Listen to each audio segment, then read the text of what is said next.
Oh, give yourself a rest, love. You were late last night. I'm all right. You had enough breakfast? Yes, thanks. Oh, I do hope you're eating enough. Do you get a proper dinner? Lunch.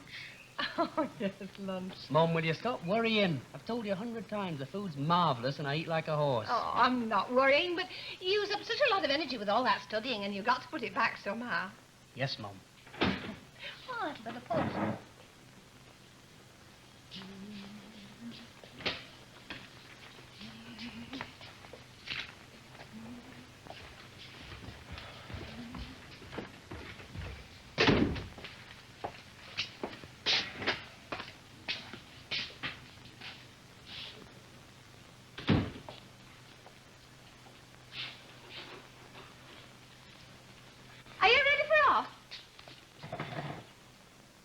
Your mother's talking to you. No, I wasn't. I was talking to you. Oh, me? Yes, I said, are you ready for off? Oh, I'm all right for 5 minutes, love. Any more tea left? Oh, yes. A potful. Right, thanks very much. Oh, 4 changes in the forward line, huh? Yeah, you'll have that all over cloth. Sorry, love. Thanks. Ah, and I've got them down for an away win. Some hopes I've got. What's that for, love? Are you back at it again? No. What's the matter, Mum? What's up? Oh, I don't know. What do you do for the best? Do you think I ought to take him something in?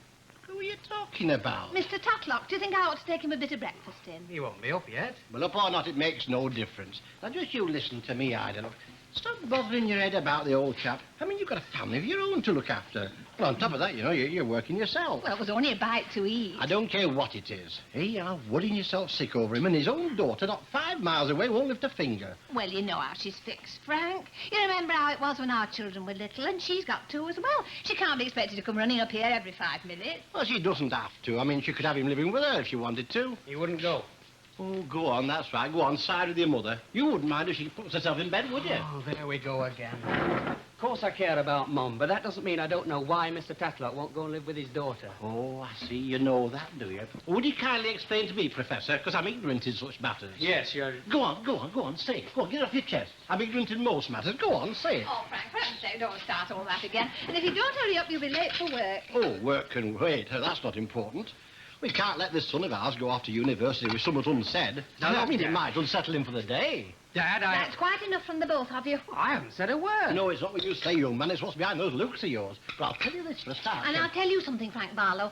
I've had as much of this as I can stand. And if you think I get up at the crack of dawn to make breakfast for the 2 of you, so you can go on like this morning after morning, you're very much mistaken. Tomorrow you can look after yourselves.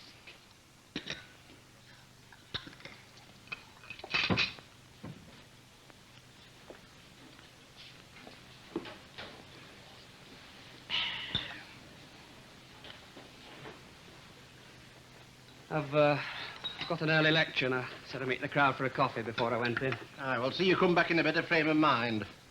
Well, just so that it won't unsettle me all day, Dad, I'll tell you this. Kenneth? Old Mr. Tatlock's not clinging to Coronation Street. He's clinging to his independence. And I can see his point. Why, the young... Well, he's no right to speak to his father like that. No, I know he hasn't, love. But you must admit it's 6 of one and half a dozen of the other. Can't you understand the boy? You know, I'm getting a bit fed up of this understanding business. I mean, why does it always have to be on our side? Oh, well, it's just his way. Right, I mean, you defend the lad. All I want a bit more understanding out of him. Does he realise that most lads of his age are bringing 9 and 10 quid a week? I mean, does he? Oh, now, Frank. Never mind about all now, Frank. I'm not complaining. All right, we both knew what it would mean when we sent our lad to the university, and we both went into it with our eyes open, but it doesn't make things any easier. I know it doesn't, Frank, but you can't expect him to thank you every 5 minutes. And I don't want that either. I just want a bit less of his cheek. It's just... Oh, I don't know, love, really. Oh, well, it's just his way, that's it. It's not just him I'm worried about either. It's you, love. Oh, well, you can give over then. Oh, while I think of it, how much have you got left in the housekeeping? Oh, I don't know. Well, go on, find out. Have a look in your purse. Well, I could lend you £1, Frank, but I need to have it back in the morning because I've got to get the shopping in. Women. You're always looking on the black side, aren't you? Look, why don't you get those pair of shoes you were looking at last week? Frank, don't be daft. You know we've got to keep a few pounds in hand. You never know when they'll be needed. I've got a bit of overtime coming. Now, look, you go and get those shoes for yourself. Well, I'll see. Never mind about seeing. You go and get them, love. Well, I'll think about it. And if you don't get off to the work, you'll have the sack coming. Never mind overtime. Oh, ta, love. Ta-ra. Ta-ra, love.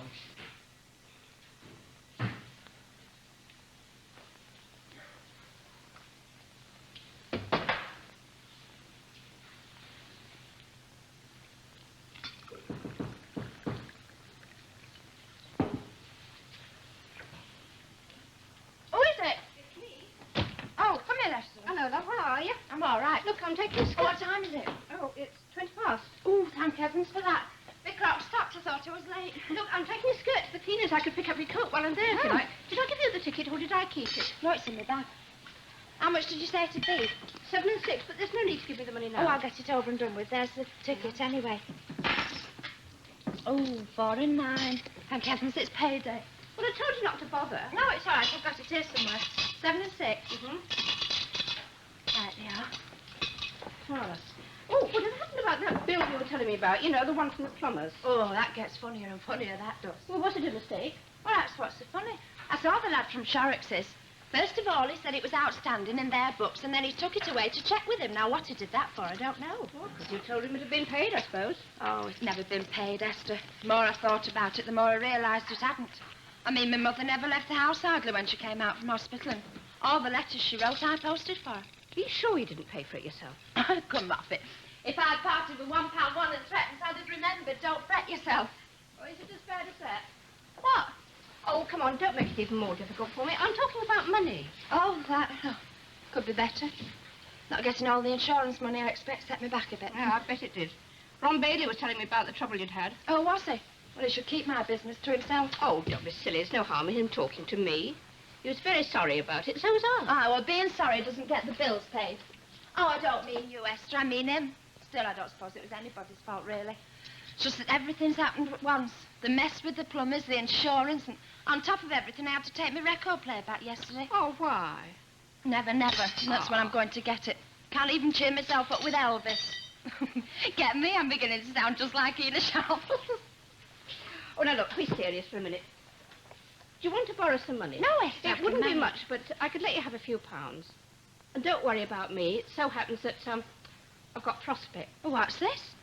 I'm after a new job. Esther, you're not. Well, why shouldn't I? Well, where? Hunter and Bowen. Well, the mail order thing, you mean? I wrote after the job, a couple of weeks ago. I've had one interview. They want to see me again today. Oh, well, I do hope you get it. I was beginning to think you were stuck at your place forever. So did I. It's been quite a break. I've worked for Mr. Jackson for a long time. What, nowadays he's out of the office more often than he's in, and with only the two of us there, you know, well, it gets a bit lonely. Yeah. Well, what's the new job, then? Position's called a senior. I'd have 25 girls under me, ledger clerks. Plenty of company there. I know just what you mean. The pay's not much at our place, but at least it's company. Well, I'll keep my fingers crossed for Oh, you. Tala. And don't forget about the money. No, I might take you up on that. Do. Hey, with all that talk about you lending me money, I never showed you this. Here Well, what's it is. that? Well, it's that bill from the plumbers. Oh? Well, that's receipted. I know. Well, that's what I was going to tell you about. Come through the door. Same lad brought it. Well, he knows nothing about it, so I'm taking it down to his office this morning to check up. It's never been paid. Well, if it's a mistake, they'll need their money. I suppose they will. She was poor, but she was honest. Anyway, I'm glad it's you I'm telling, and not Elsie Tanner or Ina Sharples who think I was dead daft. Hey, look at the time. Goodness gracious, cheerio.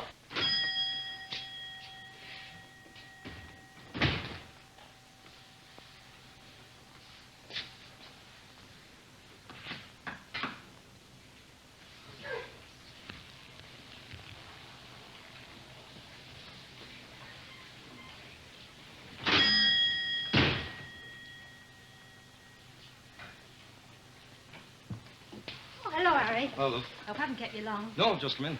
Have you? That's funny. I could have sworn I heard the bell go twice. I thought it was you ringing me up. No, no. Oh, well, then I lost a customer. Some folks won't wait a second.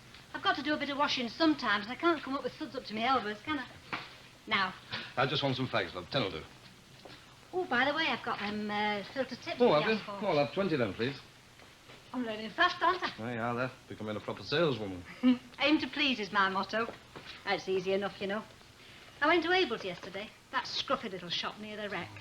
I don't go there as a rule, but I wanted some firelighters, and that's one thing I will not sell after what happened to me. I was always surprised that Mrs. Lappin stocked them. One thing I've always said is firelighters and food do not mix. Ah, you're right. Oh, well, you should have heard her the way she carried on. You'd have thought I'd have asked for the earth, moaning and muttering under her breath while she looked for 'em. Then when I give her £0.50, have you nothing less? There's altogether too much of that sort of thing. Ah, you did right. Costs nothing to be pleasant. Hey, can you imagine Ena Sharples behind this counter? How's the row going on between Ena and her next door but one? Elsie Tanner? I don't know. Oh, they're still not speaking to each other. Yeah, I know that. That's my objection to this street. It's altogether too easy to get yourself talked about. Now, where I come from before, we kept ourselves to ourselves, if you know what I mean. Aye, much better. Of course it is. Oh. Take that to your little girl. Oh, yeah, no, I can't do that, no. It's only a bit of chocolate. Poor Mike can't get much of it. Well, they look after him very well there, you know. Perhaps they do, but it's not like having a mother of her own. Go on, take Oh, it. Thanks very much. Suppose I ought to be glad that I wasn't left with children. Poor little souls. They deserve two parents, I always say. It's only fair. I suppose they do. Still, there's not much we can do about it, is there? Well, I best be off. By the way, I never asked you. Did you enjoy the dance? The dance? Oh, the dipper dance. Yeah, very nice. I heard you took Concepta Riley. Yeah, that's right. Yeah. Yeah, good dancer. I'm not up to much, I you know, must but... say I was rather surprised. Surprised? To hear you taking her. Oh, well, it was just, well, you know. Oh, well, I don't know why, but I was rather surprised. Oh. Of course, it's none of my business, but barmaids haven't got a very good name. Generally speaking, that is. I thought you used to be one. I said generally speaking. We weren't over like. There's a lot said about the profession, and there's some as it applies to and some as it doesn't. Oh, hello, Mrs. Sharp. Morning, well, hey, I never did pay you for those cigarettes, did I? That'll be 3 and 6. Right, well. Yeah, never did get them either. Oh, so you didn't. Sure what's gas in. Morning, love. Where's it going to count to me, you know? Oh, you make me late for work. The buses won't wait for you, you know. Well, they would have had my road, noisy things. Get on with it. Morning. Morning, Harry.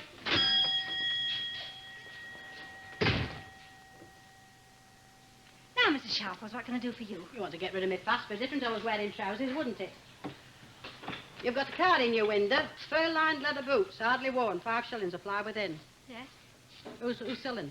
Mrs. Mountjoy from the greengrocers. Fur? Hardly worn, why she never has up on her feet. Are they those round leather things with a scruffy fur round the top? Oh, I don't know. I haven't seen them. Well, you should. You put an advertisement in the window, you ought to know what you're selling. I wouldn't have them things thrown at me. And you think on that you get people to put their names and addresses on them cards. I don't want to be buying some of that flecky stuff from number 11. Oh, Mrs. Tanner never uses the cards. Now, don't you come anywhere mighty high and mighty Mrs. Tanner stuff with me. I know her. There's things go on in this house that decent folk don't talk about. Now, Mrs. Sharples. And don't come that talk with me. I've a right to speak my mind, I have, and I speak as I find. Who do you think you are, any road? When you lived in Coronation Street as long as I have, then you can start talking. But until then, if you listen to me, you'll not go far wrong. Elsie Tanner's a dirty blackguard, and I wouldn't give her house room in a decent street. I want a bottle of vinegar. What? A bottle of vinegar. Oh, malt or ordinary? Ooh, getting very posh, aren't we? Well, the malt's very good. Oh, I've no doubt, but I get my ration of that at the other end of the street. How much is it? 1 and 3 and the ordinary's 8. Well, I'll take that. 8pence. It's nice to see you up and about again. Oh, well, I'd expect that from you. You're taking me money.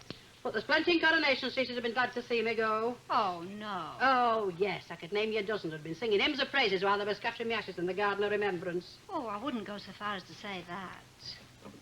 Mind you, I didn't like the way that Martha Longers tried to pinch your job while he was in hospital. No. Didn't you? I did not. Now, taking a person's job is one thing, but when the poor soul's lying ill in hospital... Have you finished? Eh? I said, have you finished? Because if you have, I'll say something. You happen to be speaking about a friend of mine, and I'll thank you to watch that evil tongue of yours. If you can't say something good, send out. There's your 8pence.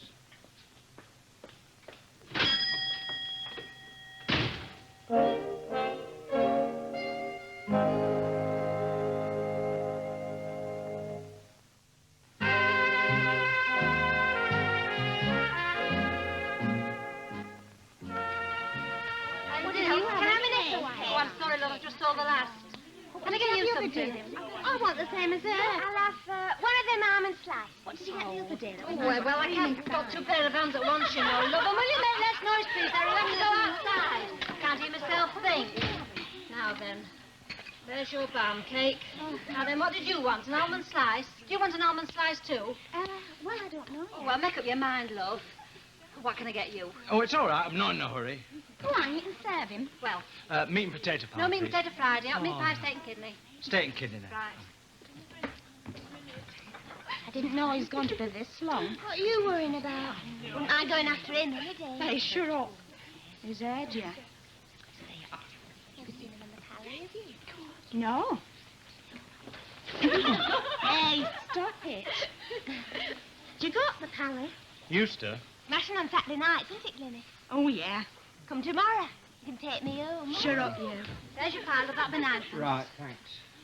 Well, Ta. ta.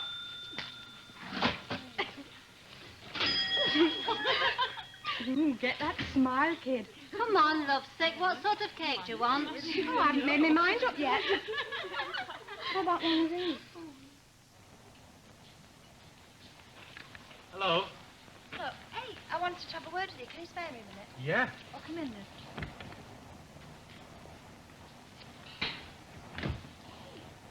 Get a load of that, kid. Come in and sit yourself down. I'm just going Right. into the kitchen. Right.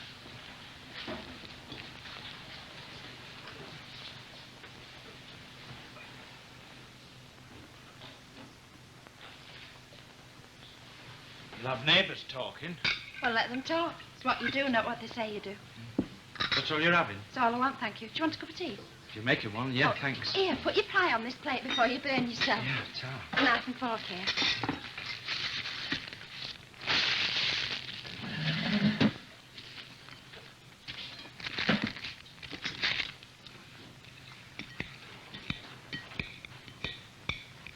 Hey, I mean, what's going on? I mean, here I am, sitting in here. Before that, I was walking up street minding my own business, and here I am, eating my pie off a plate with a knife and fork. Well, it's better than eating it in the backyard of the rover with your fingers. Are you boss at your place? Wish I was. I'll give you a reference. You can't half lash out the orders. Listen, I wanted to talk to you. Oh, yeah, what's it all about then? Want some bread? Uh-uh, no. You know that bill you brought round for £1 1 and threepence? Oh, well, yeah, I remember something like that. And then you brought the receipt round and said it had been paid? Oh, that one? Well, what are you worrying about? If there's a mistake, forget it.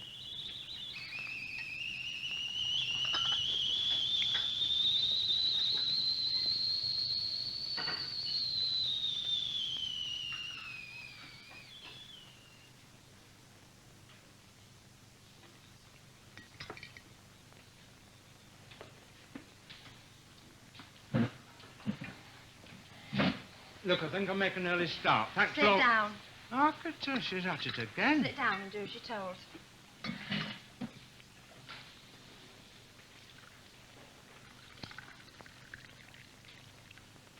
How much sugar do you take? 2. I need sweetening. You want to watch that? My mum said if you stir somebody else's tea, it means you're going to have a row. Perhaps she's right. Yeah. Oh, Went to your office at this dinner time. that'll be a thrill.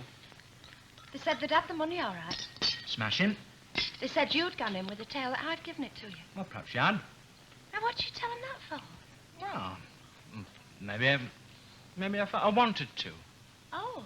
And I suppose you wanted to part with £1 1 and threepence on my behalf. Yeah. Well, you just can't do things like that. Why can't I? But you know very well why you can't.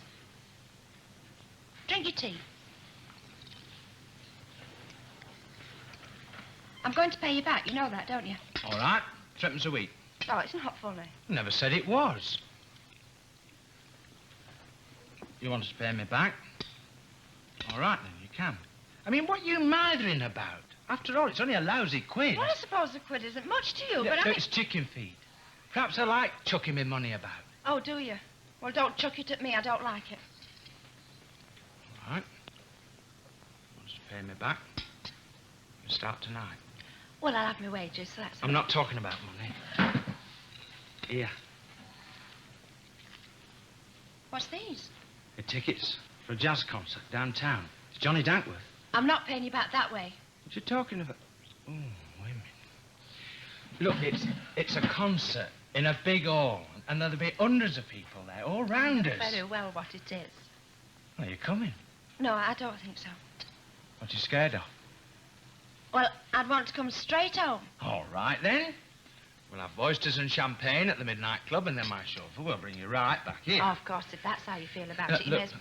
Look, it's at 7:30. There's a bus at 7 o'clock. I'll meet you at 10:02. Well, I'll see. You what?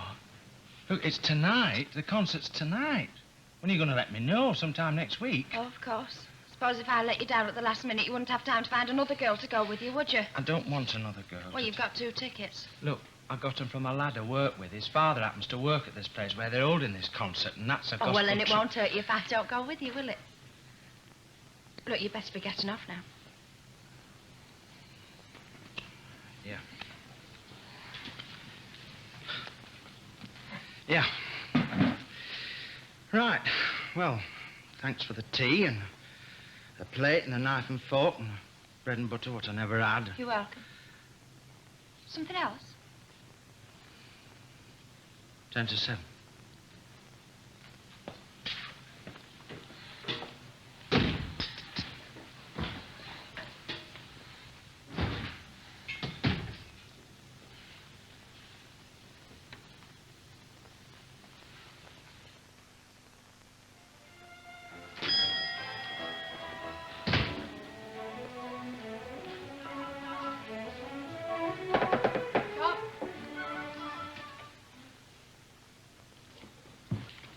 Sorry to keep you. I was just watching the telly. Oh, you're one of them, are you? Can't abide it myself. Lot of half-naked women and screaming tomcats. But I didn't come to talk about that. I come about this vinegar. It's bad. Bad? All right, smell it for yourself. Last time I smelled vinegar like that was at Mort's supper bar, and I wasn't the only one that complained either. Sounds all right to me. Are you trying to say I don't know bad vinegar when I smell it? There's nothing wrong with my nose. Oh, and it isn't only the vinegar either. When did you last look at your bacon? There's some rancid in this shop. Nothing wrong with that bacon. I've just served from it. Oh, I don't doubt it, and send some poor soul home with half a pound of bad bacon. Mrs. Sharples, I will not have you coming into this shop making these accusations. Oh, you won't you? So that's why you come to Coronation Street, to fill your coffers to overflowing by selling us bad vinegar and rancid bacon. Right, well, we'll soon put a stop to that carry-on. There's a special office down at the town hall for dealing with the likes of you, and I won't waste any time getting down there, and first thing in the morning. You can go to hell for all I care. And there's your 8pence back. Well, thank you for nothing. Oh, and while I'm about it, there's something else, Mrs. Clever Lindley. However much you might fancy your chances, he'll never marry again. Get out of my shop. Oh, don't think I haven't seen you smamming up against him like a wet lettuce. Why, the old street knows. You after Harry Hewitt and him old enough to be his mother. I don't know what you're talking about. Ah, that went home, didn't it? That went home all right. Well, you're nothing but a Jezebel flaunting yourself in front of the lad. Listen to this. Get off my premises and get off quick. You're trespassing. Trespassing, am I? This is a public shop and I'm entitled to be here. I know my rights. Yes, and I know mine. Don't you dare lay a finger on me or I'll have the police after you as sure as God's my... Oh, Who are you? what do you want? Well, I was wondering if you could help me. Could you tell me the number of Mr. Hewitt's house, please? Mr. Harry Hewitt.